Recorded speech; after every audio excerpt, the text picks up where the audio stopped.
오늘 우리에게 주시는 하나님의 말씀은 에베소서 6장 1절에서 4절까지 말씀입니다. 신약성경 316페이지 에베소서 6장 1절부터 4절까지 말씀입니다.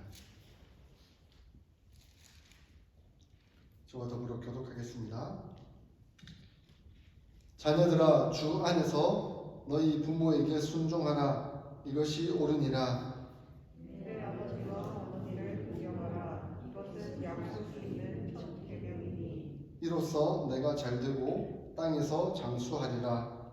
또 아비들아, 너희 자녀들을 노엽게 하지 말고 오직 주의 교훈과 훈계로 영육하라. 아멘.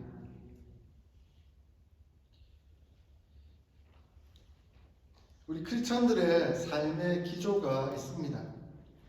우리 성경 전체를 하나의 문장으로 압축한다 그러면 우리는 늘 그렇게 얘기하잖아요. 하나님 사랑, 이웃 사랑.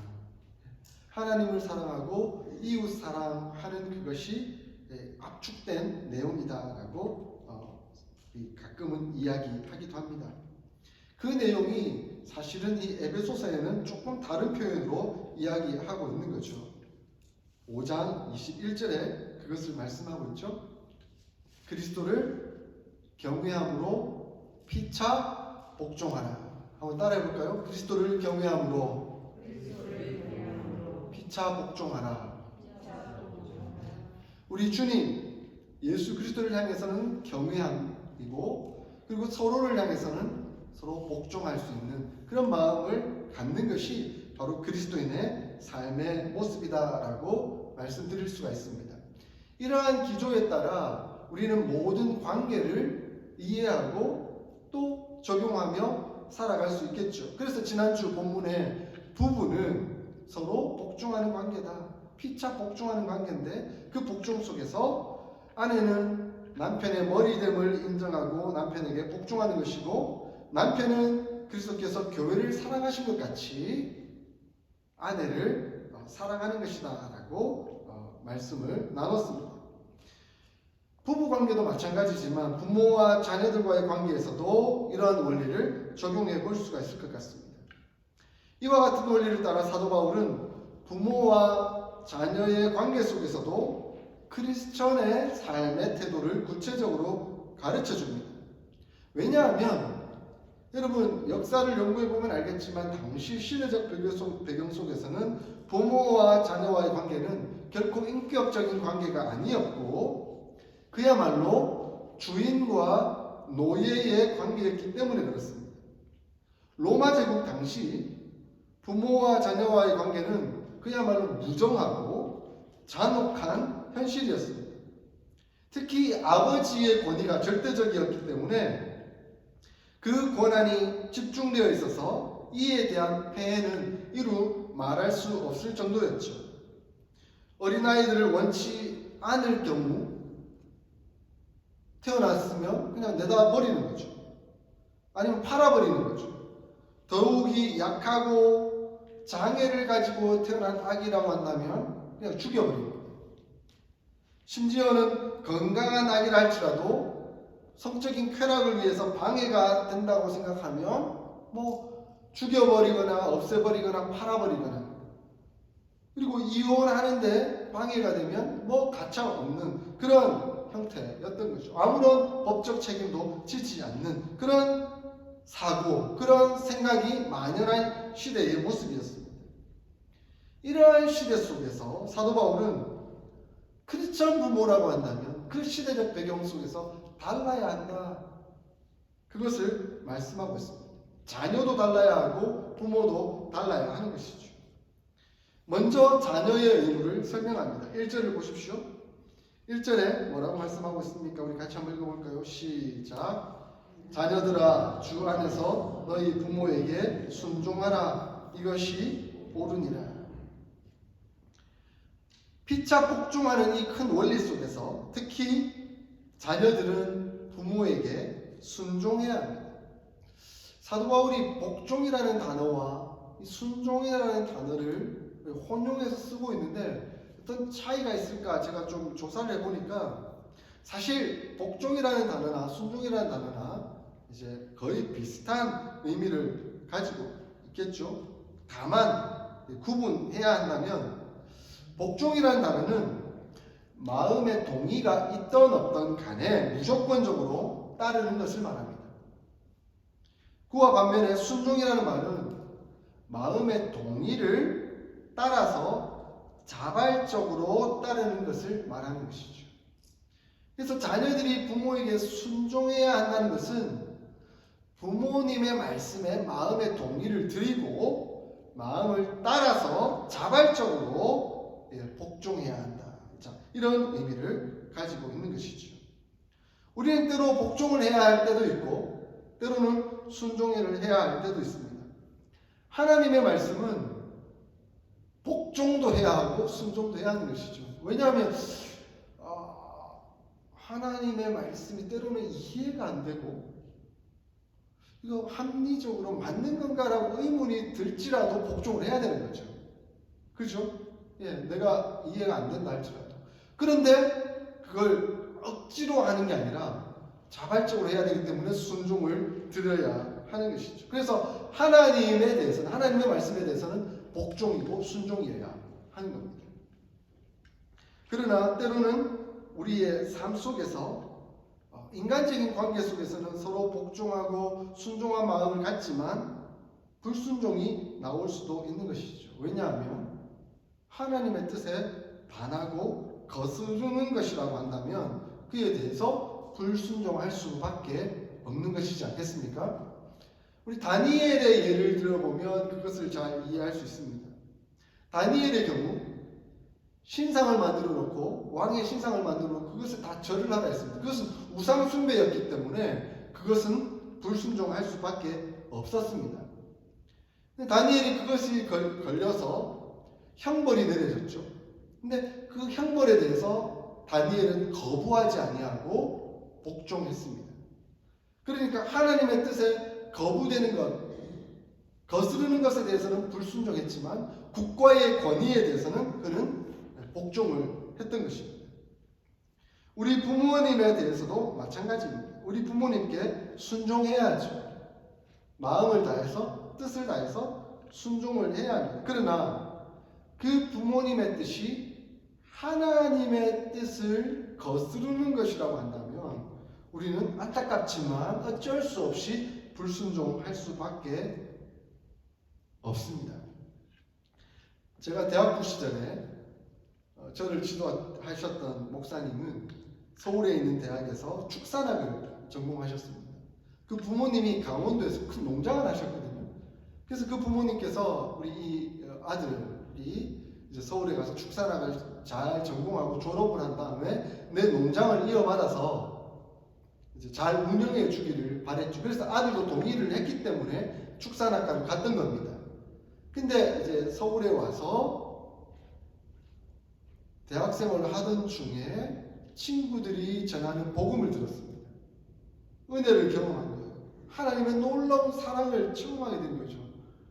그러고 나니까 하나님께서 나를 얼마나 사랑하시고 나를 얼마나 기쁘게 이끄시는지 하는 것을 깨달으며 하나님이 부르시는 그 부름의 소명을 느꼈습니다. 그래서 그 소명 앞에 졸업 후에 신학교를 가기로 결심을 했습니다. 그래서 신학교를 가겠다라고 부모님한테 말씀을 드렸죠. 그러니까 부모님이 네가 신학교를 가는 순간 더 이상 내 아들 아니다. 신학교를 가면 이제는 더 이상 우리 관계를 끊자라고 말씀하시는 거예요. 목사님 어떻게 해야 할까요? 이미 목사님이 되셨다는 얘기를 들은 신학교를 갔겠죠. 부모님에게 정말 죄송합니다. 제가 부모님의 뜻을 거스르고 불순종해서 죄송합니다. 저는 그럼에도 불구하고 신학교를 가야 되겠습니다. 하고 신학교를 갔습니다. 신학교를 갔는데 부모님이 안 보는 거예요. 목사님은 고통스럽고 어렵고 힘들었지만 신학교를 열심히 다니고 또 신학교를 가니까 학비도 안 내주셨겠죠. 그러니까 전도사로 가가지고 학비를 벌면서 그렇게 교회를 섬겼습니다. 그 교회에서 이제 예쁜 좋은 장모님 딸과 만나게 교제가 되고 나중에 결혼하는데 결혼도 참석치 않으시고 아주 못마땅하게 계십니다. 그리고 결혼해서 아이도 낳았는데 아이도 안 보는 거예요. 그럼에도 불구하고 하나님 앞에서 열심히 사역을 하였지만 또한 자녀된 도리를 최선을 다해서 감당하기 위해 시간이 되면 때가 되면 부모님을 찾아갔습니다. 문전박대당하기도 하고. 그러나 이 부정오정이라는 게 있으니까 뭐 들어오기는 하는데 뭐 완전 냉랭한 모습으로 뭐 반겨주지도 않고 뭐 딱 가든 말든 뭐 이런 이제 모습을 보이시는 거죠. 손주를 안고 갔는데도 그렇게 눈물을 흘리며 아내랑 함께 부모님한테 거절을 당하여도 끊임없이 그렇게 부모님을 찾아가고 섬겼습니다. 목사님과 사모님이 포기하지 않고 그렇게 기도한 지 이제 신학교를 간 그 순간부터 17년이 걸린 그 시점에 이제 자녀를 안고 아내와 함께 자녀를 데리고 이제 또 자녀들도 이제 막 커가니까 할아버지 우리도 교회 가요, 할머니 우리도 교회 가요, 뭐 이렇게 했지 않겠습니까? 뭐 이렇게 가족이 온 힘을 다해서 기도하면서 그렇게 갔는데 17년 되는 어느 날 그 부모님이 네가 다니는 교회 나도 가보자. 그래, 네가 다니는 교회 나도 가보자. 그렇게 하시고 나오셨습니다. 그리고는 신앙생활을 잘하셨습니다.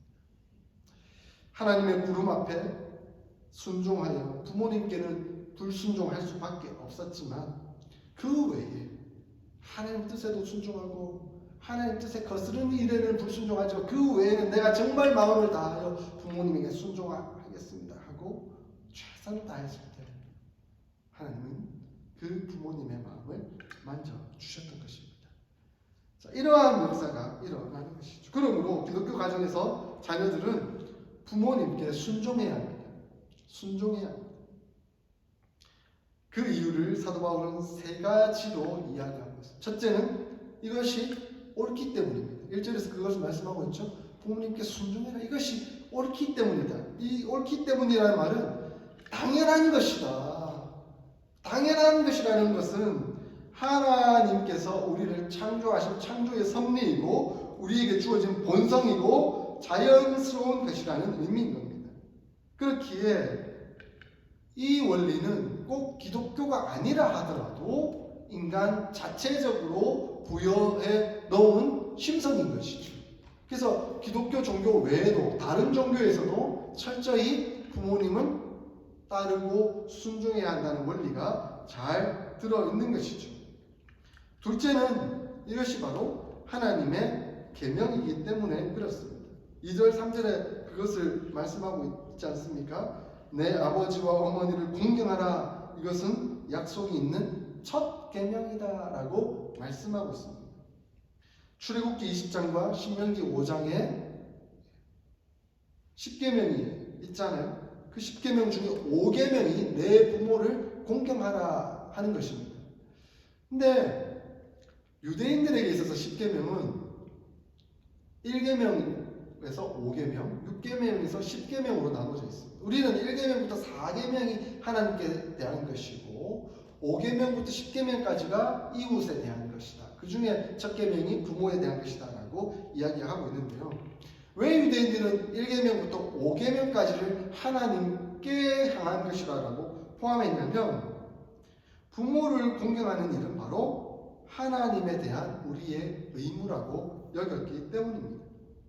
부모님을 공경하는 것이 하나님을 잘 섬기는 일환이라고 여겼기 때문에 그렇다는 것이죠. 그래서 부모님을 섬기는 것은 사람과의 관계가 아니라 하나님과의 관계라고 여겼습니다. 그래서 어릴 때 자녀들이 부모님을 대변하여 말씀하시는 그 말씀이 바로 하나님의 말씀이다. 그러니까 부모님이 하시는 그 말씀이 하나님을 대변하여 하시는 말씀이기 때문에 우리는 거기에 대해서 순종해야 된다, 공경해야 된다, 그 권세를 인정해 드려야 된다라고 말씀하고 있는 것이죠. 그러므로 부모님께 순종하는 것은 곧 하나님께 순종하는 것이고 부모님을 사랑하고 존경하는 것은 곧 하나님을 사랑하고 존경하는 것이다라고 얘기했습니다.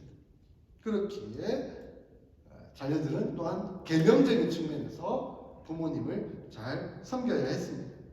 그리고 세 번째로 이것은 바로 복음이기 때문에 그렇습니다. 1절에 주 안에서라고 말씀하고 있습니다. 주님은 바로 우리 주 예수 그리스도이지 않습니까? 부모님을 잘 섬기고 공경하는 일은 본성적이고 자연스러우며 하나님의 창조 섭리라고 말씀드렸습니다. 그럼에도 불구하고 인간은 타락했잖아요. 타락하고 나니까 이 창조 섭리가 무너져 버리게, 깨뜨려져 버리게 되는 거죠.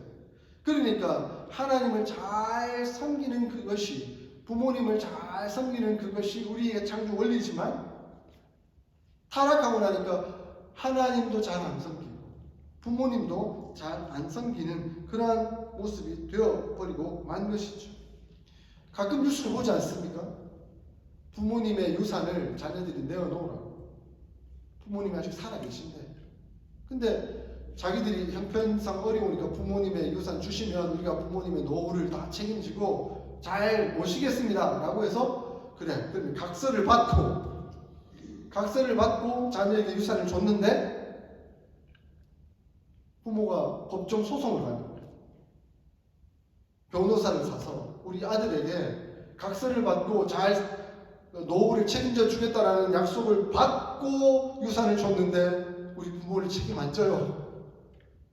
다시 유산 돌려주세요라고 변호사를 사서 법정으로 소송하는 일들이 많이 벌어지지 않습니까? 이러한 일들이 일어나는 이유는 바로 부모와 자식과의 관계가 파괴되었기 때문에 그렇습니다. 이 창조 섭리, 자연적인 본성이 파괴되었기 때문에 그런 것이죠. 그러므로 복음은 주 안에서 너희 부모에게 순종하라라는 거죠. 예수님을 믿고 우리가 구원을 받고 그 예수 그리스도로 말미암아 회복되었다라고 한다면 자연스럽게 주님 부모님을 섬기고 순종하는 일은 마땅한 것이다. 너희가 영적으로 회복되었다고 한다면 부모님을 순종하고 따르는 그것도 또한 회복되어야 된다라고 말씀하고 있습니다. 그래서 골로새서 3장 20절 보니까 이거를 제가 표준 세번역으로 보니까 그리고 또 영어 번역본으로 보니까 모든 일에 부모님에게 복종하십시오. 이는 주님을 기쁘시게 하는 일입니다. 라고 말씀하고 있습니다. 이는 주 안에서 기쁘게 하는 일이라고 개역 개정에는 얘기하고 있지만 다른 번역본에서는 그 자체가 주님을 기쁘시게 하는 일입니다. 라고 말씀하고 있습니다. 그러므로 부모님을 잘 섬기십시오. 여기 우리 다 부모님들이셔서 우리 자녀들이 해당되는 말씀입니다. 근데 우리 또 과거를 돌아보면 부모님께 참 순종하지 못했던 게 참 죄송하고 아쉽고 아프다 하는 마음들도 있을 것입니다. 우리 부모님을 잘 섬기고 또 위하여 순종하는 일은 우리 하나님을 또 우리 주님을 기쁘시게 하는 일입니다. 그래서 우리 자녀들은 오늘 이 설교 들었으니까 적용하는 차원에서 집에 가셔서 부모님에게 전화하기. 뭐 늘 전화하겠지만 대신 제가 잘 순종하겠습니다. 그리고 우리 부모님에게 순종하는 것이 주님을 기쁘시게 하는 일이라고 들었습니다. 그 말씀에 순종하겠습니다. 이런 고백을 한번 드려보는 것도 좋은 적용점이 될 수 있을 것 같습니다. 자, 부모를 향한 자녀들의 의무는 공경과 순종이었다고 한다면 이제 자녀를 향한 부모의 의무도 있습니다. 자녀를 향한 부모의 의무는 바로 존중과 훈계라고 할 수 있겠습니다. 서두에서 말씀드렸듯이 당시 시대적 배경은 그야말로 자녀들은 물건이나 가축처럼 취급을 당했던 것이죠. 로마인의 우두머리의 가장, 그 아빠인데 그는 가족의 모든 식구들에게 절대적인 권세를 계속 행사했던 것이죠. 유아를 죽어버리거나 자녀를 노예나 물건처럼 마음대로 처분할 수 있는 그런 권한을 가지고 있었습니다. 그러다 보니까 자기 식구를 노예로 팔아 넘길 수도 있고 심지어는 자녀가 커가면 쇠사슬로 묶어서 말뚝에 박아두고 일을 시키는 노예처럼 그렇게 부려먹기도 했습니다. 그리고는 아무런 부모로서의 법적 책임을 지지 않고 심지어는 말을 안 들으면 채찍을 가하거나 죽여버리는 사형을 가할 수도 있는 그런 안타까운 그런 모습들이 있었던 것이죠. 그러나 크리스천 아버지들에게는 자기 마음대로 하는 것이 아니라고 사도 바울은 말씀하고 있습니다. 왜냐하면 아버지에게도 아버지가 있기 때문에 그렇습니다. 그 아버지는 육신의 아버지를 넘어서 하늘 아버지, 우리 하나님이 계시기 때문에 그렇습니다. 하나님이 우리 아버지 되어주셔서 우리를 돌보시고 우리를 이끌어 가시고 인도하신다고 한다면 그 하나님 아버지를 본받아서 우리 육신의 아버지도 우리 자녀들을 이끌고 보호하고 도와주며 하나님처럼 역사해 가는 것, 그것이 필요하다는 것을 말씀하고 있는 것이죠. 그러므로 우리가 크리스천 부모가 되었다고 한다면 자녀들을 노엽게 하지 말라라고 말씀합니다. 4절 초반부에 그것을 말씀하고 있죠. 또 아비들아 너희 자녀를 노엽게 하지 말고. 이 노엽게 하지 말라는 의미가 무엇일까?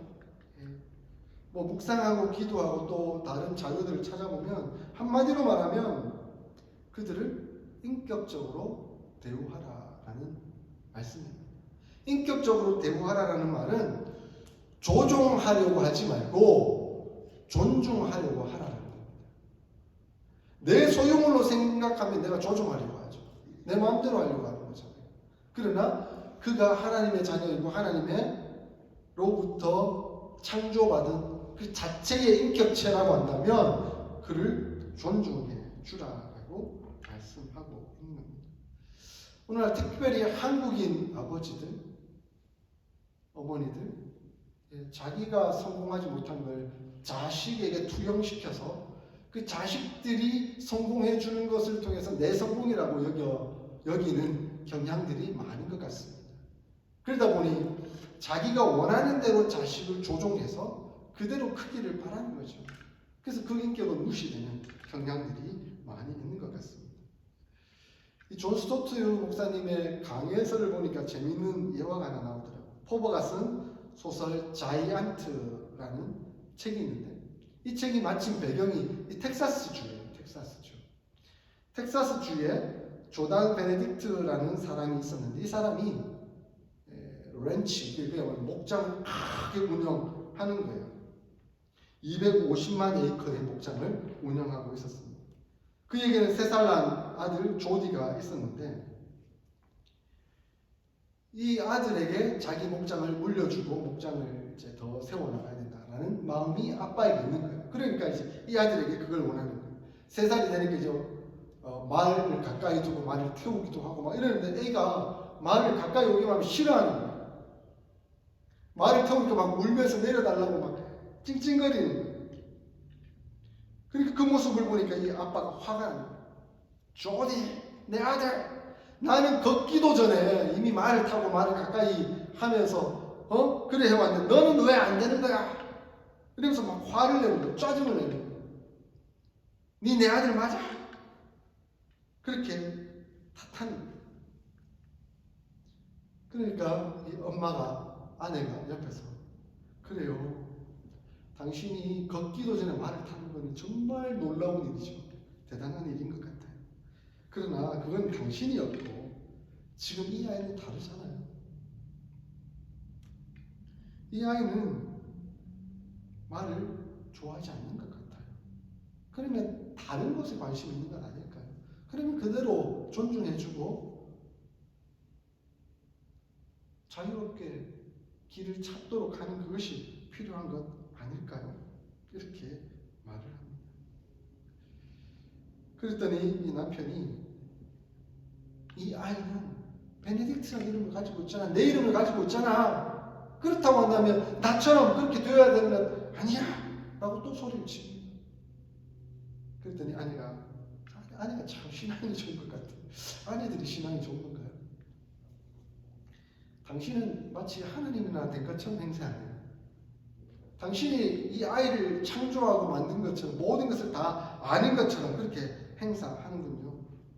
이 아이는 당신의 아이이기도 하지만 나의 아이이기도 합니다. 아니, 이 아이는 그 자체입니다. 그리고 하나님께서 창조하신 창조물인 것이죠. 그러므로 그 자체로 인격을 가지고 있고 인격체예요. 그러므로 그 자신의 삶이 있다라고 봐야 하고 존중해 주어야 합니다. 그렇게 얘기했습니다. 그러니까 한마디로 말하면 조종해서는 안 되고 존중해야 한다는 겁니다. 그것이 자녀를 노엽게 하지 않는 것입니다.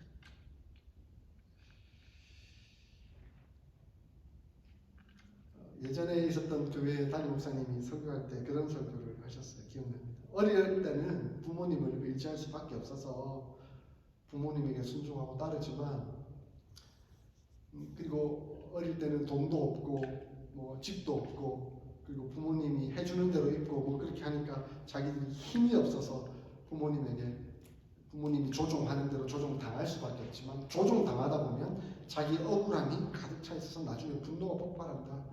그리고 자기가 자립할 수가 있을 그때가 됐을 때 자기가 돈을 벌고 자기가 이제 부모를 책임져 줄 수 있는 그 상황이 됐을 때 복수가 시작됐다. 이렇게 얘기를 하더라고요. 부모가 조종하려고 했으면 이제 자기가 돈을 벌고 부모를 책임질 그 상황이 되면 부모를 조종하려고 든다는 거죠. 그래서 절대 복수당하지 않도록 조심하라 이렇게 설교를 강력하게 하시는 걸 제가 들었습니다. 그래서 제 자신에게 반성이 되더라고요. 제 딸도 있지만 그동안 조종하려고 했다면 미안해. 존중하면서. 그래서 어떨 때는 내가 한마디 하면 딸들이 약간 이렇게 화가 있구나 하는 걸 느낄 때는 내가 너무 강압적으로 이렇게 키워오지 않았나 하는 그런 마음이 들 때가 있고 이 말씀을 준비하면서 저 자신도 돌아보게 되더라고요. 반성이 되고 아이고 하나님 죄송합니다. 그리고 딸들한테도 아이고 미안해 하는 그런 마음들이 많이 들더라고요. 어제 뉴스에 전북 전주에서 70대 어머니가 40대 딸에게서 쫓겨나서 바퀴에 추위에서 떨다가 이웃 주민들이 그것을 보고 신고해가지고 경찰들이 와서 보니까 위급한 상황이다 해서 앰뷸런스를 불러서 병원에 데리고 갔지만 결국 저체온증으로 숨졌다는 뉴스가 나왔더라고요. 전북 전주에서. 그 40대 딸에게 왜 엄마를 이 추운 날씨에 밖으로 쫓아버렸냐 했더니 냄새가 나서 그랬다고. 냄새가 나서 그랬다고. 이렇게 대답을 했다는 뉴스를 봤습니다.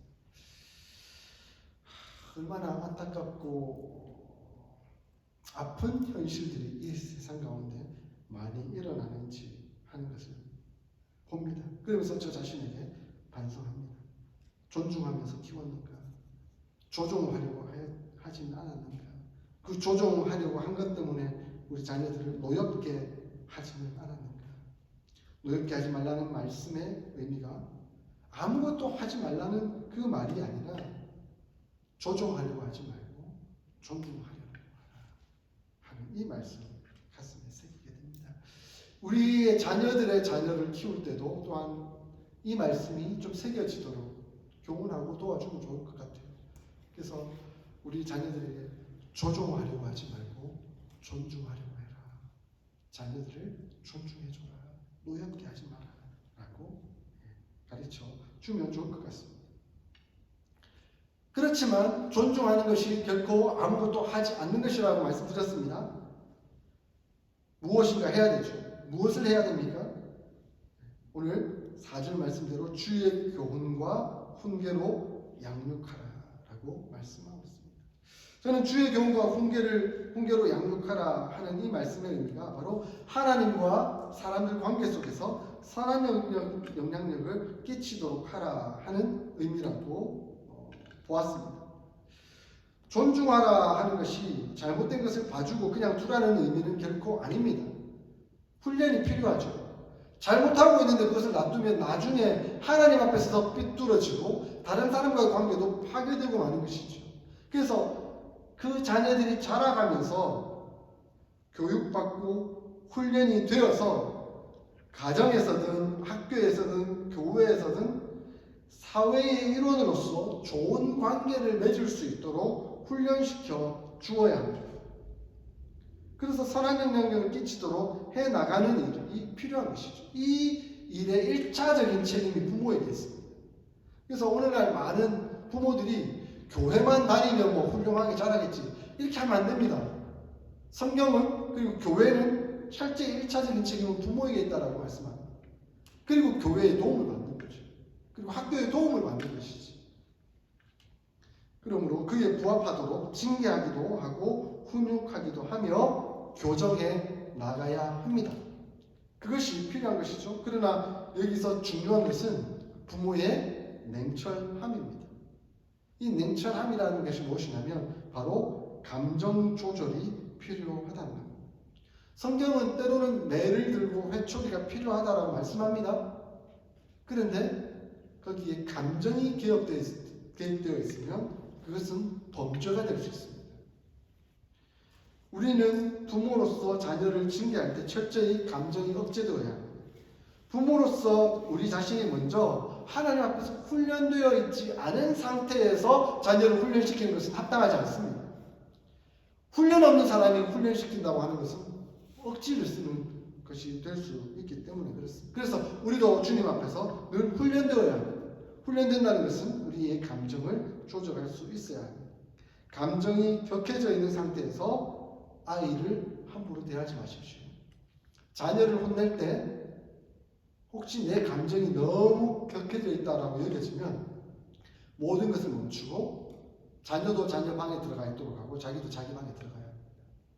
감정이 진정되고 난 다음에 다시 불러다가 조금조금 설명하면서 그 일들은 무엇이 잘못되었는지 그리고 스스로 깨닫도록 도와주어야 하는 것이죠. 그래서 우리는 우리 자녀를 훈육할 때 우리 주님이 우리 뒤에 계신다는 것을 늘 인식해야 합니다. 주님이 나를 먼저 훈육하고 계신다.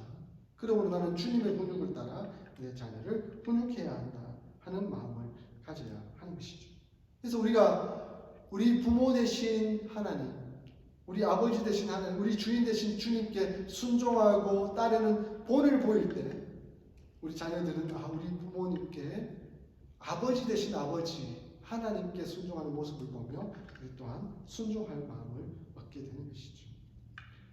사실 이 말씀 주면서 제 스스로 제일 많이 반성하고 미안해하고 회개하였습니다.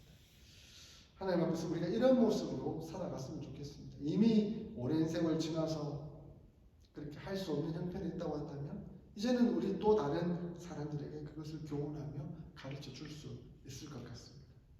우리 어스틴 사랑의 교회 모든 성도님들은 부모님을 공경하고 순종하고 또한 자녀들을 존중하고 훈계하는 그런 성도들로 성숙해 갈 수 있었으면 좋겠습니다. 이러한 사람들에게 하나님은 축복을 약속하셨죠? 3절에 이로써 내가 잘되고 땅에서 장수하리라. 하나님의 축복과 은혜가 임하는 것이죠. 사랑하는 어스틴 사랑의 교회 모든 성도 여러분, 하나님의 약속과 축복이 우리에게 주어져 있습니다. 이 하나님의 말씀에 온전히 순종하여 축복과 은혜를 누릴 수 있는 저와 여러분들이 다 될 수 있기를 주의 이름으로 축원드립니다. 아멘.